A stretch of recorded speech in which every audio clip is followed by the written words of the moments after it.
नमस्कार, मैं राकेश परमार और आप देख रहे हैं महत्वपूर्ण मुद्दा। मित्रों, महत्वपूर्ण मुद्दे में तो वैसे आज एक बड़ा दुखद घटना पंजाब में हुआ। पंजाब में शराब पी करके कई लोगों ने अपनी जान गंवा दी। अब राजनीतिक लोग इसमें बयान दे रहे हैं कि भाई पंजाब का मुख्यमंत्री दिल्ली में शराब घोटाले में बंद मुख्यमंत्री के समर्थन में दिल्ली में डेरा डाले हुए है और पंजाब में ध्यान नहीं दे रहा है। वो एक अलग बात है। भगवत मान पंजाब में भी रह करके क्या कर लेते, वो खुद ही शराब पीने में मस्त रहते हैं तो दूसरे को क्या करेंगे। लेकिन पंजाब छोड़िए, देश भर में नशा एक विकराल रूप लेता जा रहा है और बड़ा अफसोस के साथ कहना पड़ रहा है कि पैसे के कमाई के आड़ में सरकारों ने इसके तरफ उतना ज्यादा ध्यान देना उचित नहीं समझा है, क्योंकि एक हंसी में कहा जाता है कि आप जितना लड़खड़ाएंगे सरकार की अर्थव्यवस्था उतनी मजबूत होगी। लेकिन सरकार की अर्थव्यवस्था इस कीमत पर मजबूत होगी तो ना हो, और भी विकल्प आजमाए जाए, तलाशे जाए, जिससे हमारा देश लड़खड़ाए ना और युवा पीढ़ी बर्बाद ना हो। खैर, आज का मुद्दा अत्यंत महत्वपूर्ण है। आज आम आदमी पार्टी के आतिशी बरलेना, जो दिल्ली सरकार में मंत्री है, और सौरभ भारद्वाज, अब ले दे करके ये दो लोग ही प्रखर लोग रह गए हैं केजरीवाल की टीम में। दोनों ने मोर्चा संभाल रखा है। उन्होंने आज पत्रकार वार्ता में ये साबित करने का प्रयास किया कि जिस नायर के दम पर अरविंद केजरीवाल को फंसाया गया है, वो नायर ने भारतीय जनता पार्टी को चुनाव में चंदा दिया है। सुप्रीम कोर्ट के सख्ती के बाद स्टेट बैंक को चुनावी बॉन्ड की सूची जारी करनी पड़ी और वो सूची पढ़ करके स्थिति बड़ा भयावह लग रहा है। कई कंपनियों ने चंदा दिया है। कुछ कंपनी ऐसी है जिन्हें अपने एम्प्लॉय को पैसा देने के लिए पैसा नहीं है, लेकिन उन्होंने भी चुनाव में चंदा दिया है। कई कंपनियों ने तब चंदा दिया जब देश में हाहाकार था, पूरी दुनिया का चक्का जाम था। हम बात कोरोना काल की कर रहे हैं। तब भी कंपनियों ने चंदा दिया है, तो क्यों दिया है? एक बात इस पर हो, दूसरी बात चंदा लेना और चंदे के बाद क्या देना इस पर हो, और तीसरा बात की प्रवर्तन निदेशालय और चुनावी चंदे का क्या कोई संबंध संपर्क है या कोई साजिश है। तो सबसे पहले चुनावी चंदा, इलेक्टोरल बॉन्ड पर बात करते हैं। मित्रों, जब से देश आजाद हुआ उसके पहले से, आजादी के लड़ाई से ही जनउगाही से, जनसंग्रह से, जन समर्थन से, जन सहयोग से राजनीति चली। उसके बावजूद जो तत्कालिक प्रभावी लोग थे, उन लोगों ने अपने तरीके से सहयोग देना और सहयोग के बदले अपना वर्चस्व बढ़ाना कायम रखा है। पूरे दुनिया में अगर भारत के किसी राजनीतिक की सबसे बड़ी स्टेचर है, औरा है, वो है मोहनदास करमचंद गांधी। कहीं किसी ने यह नहीं देखा कि मोहनदास करमचंद गांधी किसी गरीब के कुटिया में कहीं गए हों, कभी गए हों। मोहनदास करमचंद गांधी तत्कालिक सबसे बड़े रईस परिवार झमलालाल बजाज, बिरला जी, डालमिया जी जैसे लोगों के यहाँ निवास प्रवास करते थे। यहाँ तक कि परम आदरणीय देशभक्त नाथूराम गोडसे जी ने जब उनके नश्वर शरीर में 2 गोली रखा, तो वो आस्थान बिरला जी का निवास स्थान था, जिस पर मोहनदास करमचंद गांधी कायम थे, काबिज थे। आज भी वो गांधी मेमोरियल के रूप में तब्दील कर दिया गया है। मतलब बिरला जी, मतलब अभी अडानी अंबानी से पहले टाटा, बिरला, डालमिया 3 आदमी हुआ करते थे। तो मेरा कहने का मतलब है कि बड़े लोग प्रभावी तरीके से चंदा देना, सहयोग देना कोई आज नई बात नहीं है। तब नई बात क्या है? देखिए, आप भारतीय जनता पार्टी का विरोध कर सकते हैं, चंदा लेने का बुरा मान सकते हैं, लेकिन मैं एक बात की तारीफ करूंगा भारतीय जनता पार्टी का कि जो चंदा नोटों के बोरे में भर भर के अंधेरे में आता था, अब उसको खुले में कर दिया गया है। खुले में इन द सेंस कि आप स्टेट बैंक के माध्यम से इलेक्टोरल बॉन्ड खरीदेंगे और वो अपने अपने पसंदीदा राजनीतिक पार्टी को देंगे।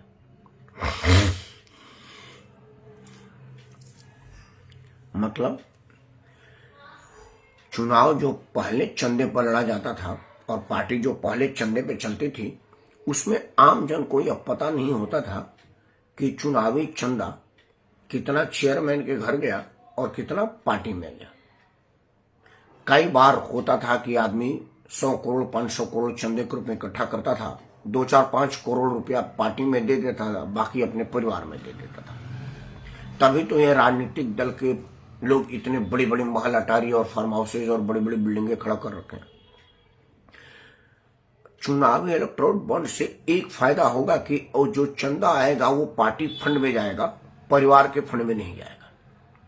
एक बात तो स्पष्ट हो गया, क्योंकि घूस चेक से लेने की परंपरा अभी तक नहीं आई और इतनी हिम्मत किसी की नहीं है कि वो चंदे को घूस के रूप में ले और घूस के रूप में चेक ले ले। दूसरा कि जब पार्टी फंड में जाएगा तो किसी की भी इतनी हिम्मत हैसियत औकात नहीं है कि वो उसमें से कैश विड्रॉ करके अपने घर में माल जमा कर लेगा।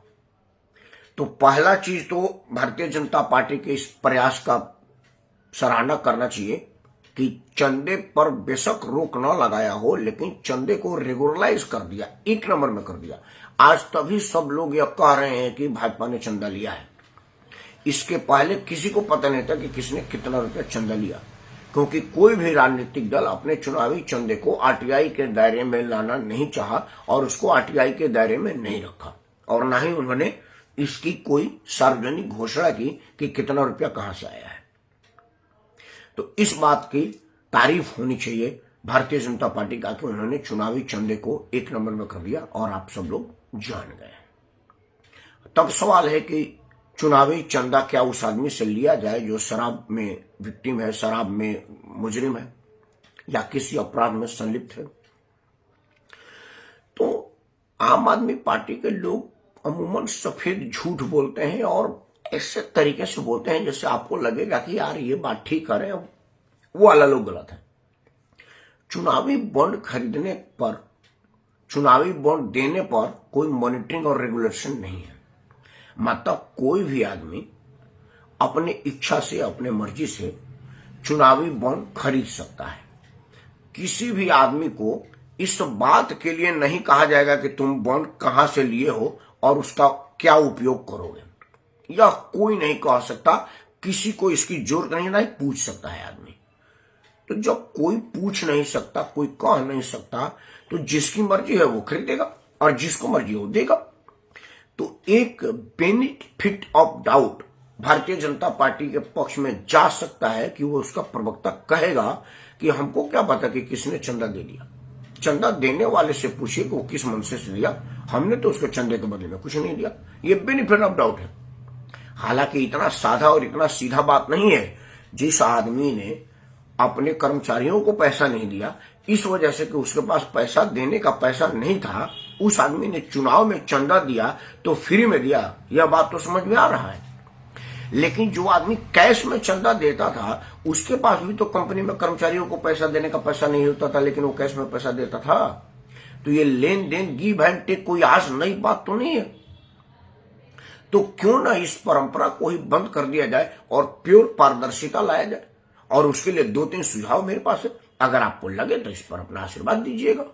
और आशीर्वाद के रूप में आप सबसे पहले तो इस वीडियो को लाइक करें, चैनल को सब्सक्राइब करें और इसे अपने सभी समूहों में साझा करें, ताकि जनमानस में बात फैले और जनता जनार्दन तक ये मामला जाए और वो दबाव में आए। पहला बात कि ये चुनावी लेन देन बंद हो।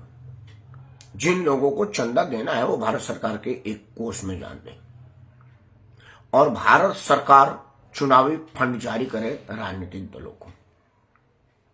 भाई आपको चुनाव में जो जरूरत है, आपको चैनल पर फ्री एड का टाइम दिया जाएगा। पहले होता था ना, इतना इतना समय मिलता था। हर पार्टी को उसके पोजीशन के हिसाब से, मान लो कोई आदमी 2 सीट लड़ता है तो उसको 2 सीट के हिसाब से समय दिया जाए। 2 आदमी पूरा 500 सीट लड़ रहा है, उसको उस हिसाब से दिया जाए। उनके अपने हैसियत के अनुसार दूरदर्शन और समाचार चैनलों पर एड चलाया जाए। उनके जो चुनावी सामग्री है, मतलब बैनर, पंपलेट, इन सब चीजों की व्यवस्था कंसल्ट डिपार्टमेंट कर दे। और पैसे की कोई मतलब ही नहीं बनता।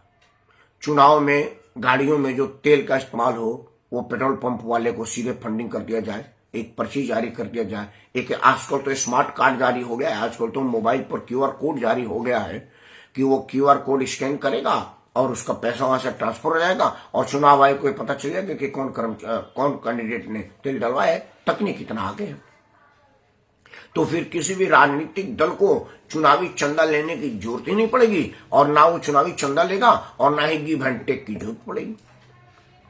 तब इसमें 2 खामियां होगी जिसका समाधान ढूंढना पड़ेगा। जैसे आज हर आदमी चाहेगा चुनाव लड़ना और लड़ जाता है, उसके पास संसाधन हो या ना हो। तब कहीं ऐसा ना हो कि अगर सरकार चुनावी चंदा जारी कर दे तो 140 करोड़ लोग चुनाव लड़ लें, क्योंकि उनके तो पैसे नहीं लग रहा। आज की तारीख में कई लोग तो चुनाव इसलिए नहीं लड़ते कि भाई इतना पैसा कहां से लाएंगे। इन सब कुछ विषयों पर विचार हो और किसी स्टेज पर इसकी छटाई उठाई का कार्यक्रम हो। कैसे यह डिसाइड किया जाए कि ये लोग चुनाव लड़ेंगे, यह बात विचार किया जाए। क्योंकि अगर आप रजिस्टर्ड राजनीतिक दल से नहीं लड़ेंगे, इसका मतलब नहीं है कि आप जनसेवक बनने के लायक नहीं है। क्योंकि हमारे देश में तो ऐसे ऐसे बहुत सारे लोग हैं जिनमें जनभावना कूट कूट के भरी है और उसको कोई राजनीतिक दल बुलाता नहीं है, क्योंकि वो उनके मंशा से प्रेरित नहीं होते, या उनके राजनीतिक प्रभाव से प्रभावित नहीं होते, या उनका विचारधारा उसे मेल नहीं खाता। लेकिन आदमी बहुत बढ़िया वो। इस पर विशेषज्ञ चर्चा करेंगे। अभी इनिशियल स्टेज पर यह बात मैं रख रहा हूं। दूसरे तीसरे कई विकल्प है, लेकिन वीडियो लंबा हो जाएगा। मैंने कहा है कि ईडी पर भी बातचीत हो। एक तो 2-3 चीजें आप जान लीजिए हमारे देश में। पहली बात कि राजनीतिक दल के लोग अपना कैरेक्टर लूज कर चुके हैं। मैं बार बार कहता हूं ना, हमारा विपक्ष चरित्रहीन विपक्ष है, फिर साबित आज हुआ। मतलब दिल्ली शराब घोटाले में अरविंद केजरीवाल की गिरफ्तारी के बाद जो सबसे पहला आदमी पूछताछ करने संतावना देने गया वो था कांग्रेस का नेता। और दिल्ली शराब घोटाले को जब सबसे पहले किसी ने उठाया था वो था कांग्रेस का नेता। मतलब शराब घोटाले को उठाने वाला भी कांग्रेस ही है और उस पर गिरफ्तारी होने पर संतावना देने जाने वाले भी कांग्रेस ही है। ये दोहरी चरित्र दोगलापंथी का क्या जवाब दिया जाए, कैसे जवाब दिया जाए, इस पर भी विचार होना चाहिए। दूसरा महत्वपूर्ण बात कि जो प्रवर्तन निदेशालय को शक्ति मिली है और जब प्रवर्तन निदेशालय का गठन हुआ है, उस जानते हो किसने किया था? कांग्रेस पार्टी ने, यूपीए ने। मनमोहन सिंह साहब अपने अंतिम कार्यकाल में, मतलब 13-14 में, यूपीए को इतनी शक्ति देके गए हैं कि उसके अंदर जो आएगा वो फंसेगा ही फंसेगा। हालांकि मनमोहन सिंह के बाद नरेंद्र मोदी ने भी उसमें कोई कटौती नहीं किया, बल्कि और कुछ धारा जोड़ दिया और उसका फैलाव कर दिया। मतलब उसके जो दायरे थे उसको और बढ़ा दिया। इस पर बड़ा विवाद हुआ और करीब करीब देश के सारे शख्सियतों ने सुप्रीम कोर्ट में इसको चैलेंज किया कि ईडी एकदम बेलगाम घोड़ा हो जाएगा और ये शिकारी कुत्ते की तरह से छपटेगा, इसको दांत खुंद कर दिया जाए, इसके नाखून काटे जाए। लेकिन भला हो विद्वान न्यायाधीशों का, सर्वोच्च न्यायालय के सर्वोच्च निर्णय से यह सर्वोच्च संस्था बच गई और सर्वोच्च न्यायालय ने कहा कि नहीं, जो जो काम सौंपा गया है प्रवर्तन निदेशालय को वो बिल्कुल ठीक है और इनके किसी भी काम में किसी भी तरह की राजनीतिक दखल ना हो और ये जो करते हैं वो बिल्कुल ठीक है और इनको करने देना चाहिए। तो सुप्रीम कोर्ट के सुप्रीम निर्णय से हमारे राजनीतिक दल के लोगों की मंशा पर कुठारघात हुआ और वो मजबूर हुए। उसी के बाद इतने बड़े बड़े लोग गिरफ्तार हुए, मुख्यमंत्री गिरफ्तार हुए, बड़े बड़े नेता एमपी एमएलए गिरफ्तार हुए। नहीं तो इसके पहले वो चिट्ठी फेंके जाते थे और ये लोग फाड़ के फेंक देते थे। आज मुख्यमंत्री अगर गिरफ्तार हो रहा है और हुआ है तो इस वजह से कि जो 22 में चैलेंज सुप्रीम कोर्ट गई थी, सुप्रीम कोर्ट ने उसको मना कर दिया था और सुप्रीम कोर्ट ने प्रवर्तन निदेशालय को खुली छूट दे दी थी, कहा कि नहीं ये ठीक हो रहा है। अब अंतिम बात जो मरलेना ने आज इल्जाम लगाया कि आम आदमी पार्टी के किसी नेता से अब तक जांच में कोई मनी ट्रेल नहीं हुआ है, लेकिन अपराधी के साथ भारतीय जनता पार्टी का मनी ट्रेल हुआ है और ये स्टेटमेंट है। मरलेना यह भूल गई कि ईडी ना बैंक से चुनाव में दिए चंदे की जांच नहीं कर रही है, वो तो एक नंबर में है। बैंक ट्रांजैक्शन रिश्वत नहीं है। हाँ, आप ये कह सकते हैं कि एक अपराधी चंदा क्यों दिया, तो ये वो बताए कि क्यों दिया, क्योंकि इलेक्टोरल बॉन्ड खरीदने और बेचने में किसी तरह की कोई एफिडेविट नहीं दी जाती कि आप एफिडेविट दी कि किस पार्टी को देंगे। हो सकता है वो किसी को भी दे, वो तो एक तरह से पोस्टर ऑर्डर जैसा है। वो हो सकता है जो तृणमूल को दिया उसने क्यों दिया भैया, जो कांग्रेस को दिया और पार्टियों को दिया वो क्यों दिया, उसका क्या कौन सा ईडी की ट्रेल थी, ये प्रश्न उठेगा। क्योंकि आप कह रहे हैं कि भारतीय जनता पार्टी वसूली गेम करती है, तो फिर तृणमूल कांग्रेस भी वसूली गेम चलाती है, क्योंकि पैसा तो दूसरे नंबर पर टीएमसी है और टीएमसी का सिर्फ पश्चिम बंगाल में सरकार है। उस हिसाब से तो भाजपा को कम चंदा मिला है। अगर एवरेज देखा जाए तो उसने चंदा कम लिया है, उसे कम लोगों ने चंदा दिया है, ज्यादा चंदा तो तृणमूल को मिला है। तो यह बात सिरे से नकारने वाली बात है, क्योंकि ईडी ने उन कैश की बात कर रही है जो के कविता ने कहा है कि 100 करोड़ रुपया मैं दी हूं, जो मनीष सिसोदिया के सामने अरविंद केजरीवाल ने लिया है और उसके लोगों ने लिया है। और कई करोड़ रुपया की बात आई है कि गोवा चुनाव में इतना रुपया दिए हैं, गुजरात चुनाव में इतना रुपया दिए, वो कैश देने की बात किया है, हार्ड कैश, लूज मनी, उसमें जांच हो रही है। चुनावी फंड को चुनावी चंदे की जांच नहीं है, और चुनावी चंदा अभी तक सुप्रीम कोर्ट ने गैर कानूनी घोषित नहीं किया है। सुप्रीम कोर्ट ने यही कहा है कि कहां से चंदा लिए, किसने चंदा दिया, यह पारदर्शी हो, ताकि इसमें कोई चीज छुपी ना हो। तो चुनाव चंदा लेना और चंदा देना दोनों गैर कानूनी नहीं है, क्योंकि यह रिश्वत नहीं है, क्योंकि भारत में रिश्वत लेना और रिश्वत देना गैर कानूनी है। तो चुनावी चंदा लेने पर कोई अपराध नहीं है और देने पर भी कोई अपराध नहीं है। यह बात बड़ा स्पष्ट हो, चूंकि आम आदमी पार्टी वाले झूठ बड़ा बढ़िया से बोलते हैं और इतना मतलब उसमें चाशनी लगा के बोलते हैं कि लोगों को मीठा मीठा लगता है। तो यह बात, यह फैक्ट समझाना मेरा फर्ज था, क्योंकि मैं तो आपको पता ही है, मैं तो अपने इस चैनल पर उसी विषय पर विश्लेषण करता हूं जो और चैनलों को होता नहीं या होने नहीं दिया जाता। इतनी बेबाक और इतनी सफाई से कहीं आपको नहीं बताया गया है कि जो मरलेना कह रही है उसका मतलब क्या है और जो असल में है उसका मतलब क्या है। तो आप सब समझिए, आज का बात दो मुद्दे पर था। पहला कि ईडी को जांच से रोकने के जो प्रयास हुए उसको सुप्रीम कोर्ट ने मना कर दिया था। तो जो लोग ईडी में आए हैं उन्हें अपना सफाई देना ही पड़ेगा, पहले अदालत में फिर जनता की अदालत में। और दूसरा कि चुनावी चंदा क्यों दिया यह देने वाला जाने, लेकिन लेना और देना दोनों अभी तक अपराध की श्रेणी में नहीं आया है, इसलिए यह नहीं बनता कि मनी ट्रेल का पता चल गया है। वो ओपन दिया गया है, बैंक के माध्यम से दिया गया है, इसीलिए यह अंडर द टेबल वाला मामला नहीं है कि आप एक्सपोज कर दें कि वो जो अपराधी था जिसने अरविंद केजरीवाल को फंसाया है गवाह बन करके, वो चुनावी वो घूस देते हुए भाजपा को बड़ा पकड़ा गया है, ऐसा नहीं है। और अंत में एक बात यह कि लोग कह रहे हैं कि भाई चुनाव प्रचार करने के लिए अरविंद केजरीवाल को रोकने के लिए जेल में डाला गया है।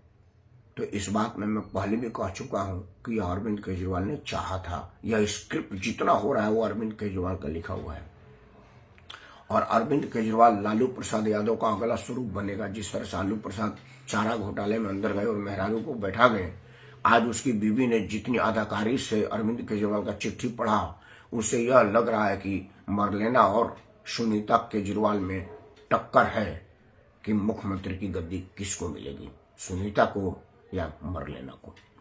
लेकिन अरविंद केजरीवाल आमतौर पर महिलाओं को बड़ा समर्थन देता है। किस लिए देता है यह आप जाने, क्योंकि उसने अपने दिल्ली महिला के अध्यक्ष को राज्यसभा में भेजा है कई लोगों को दरकिनार करके।